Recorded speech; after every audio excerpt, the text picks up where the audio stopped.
बेटा तुम क्यों इतने परेशान दिख रहे हो? क्या बात है? कोई परेशानी है क्या तुमको?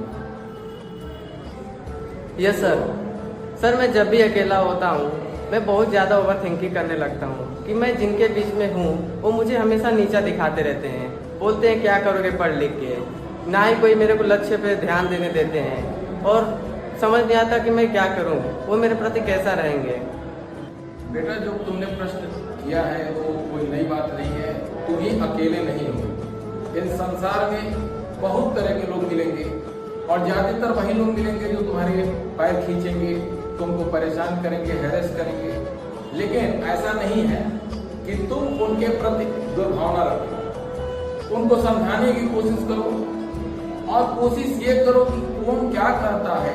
अगर हम देख कर चलेंगे तो फिर हम कुछ नहीं कर पाएंगे। ये तुम्हारी ओवर थिंकिंग का कारण यही है कि तुम एक तरह से अवसादग्रस्त होते जा रहे हो। इससे बाहर निकलने की कोशिश करती होगी। तुमको अपनी पढ़ाई पर फोकस करना है, न कि उन लोगों की बातों पर आपको ध्यान देना है जो आपको कहते हैं कि पढ़ के क्या करोगे। पढ़ाई का अर्थ वही समझ सकता है जो उसको जीता है। पढ़ने से हमको ज्ञान मिलता है और ज्ञान से हमको क्या मिलती है? मुक्ति मिलती है, एक तरह से जानकारी मिलती है। और ये जानकारी हम लोग कैसे ले सकते हैं कि ज्ञान जो चीज होती है वो कभी किसी बंधन में नहीं बंधी होती है, बंधन से बाहर है।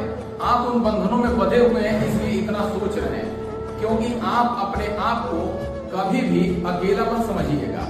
आप आज जिन लोगों के बीच में आप रह रहे हैं वो हो सकता है कि आपके पैर खींचते हो, आपको परेशान करते हो, लेकिन कभी न कभी आपको ऐसे लोग भी मिलेंगे जो आपको प्रोत्साहित करेंगे और एनकरेज करेंगे, जिससे आप अपने जीवन में सफलता का श्रेय ले सकें। रही बात आपके परेशान होने की, तो ये कुछ समय के लिए है। इसका ध्यान रखिएगा कि ये कुछ समय के लिए आपके साथ है।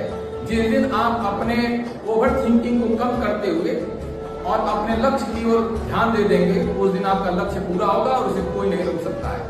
ये मेरा आपसे वादा है जो मैं आपसे कर रहा हूँ। आप अच्छे लोगों का सानिध्य करिए और अच्छे लोगों के बीच में रहिए, और कहीं भी अगर आपको थोड़ी भी परेशानी हो तो अपने जो गुरुजन हैं उनसे जरूर मिलिए और उनसे इंस्पायर होइए। Thank you.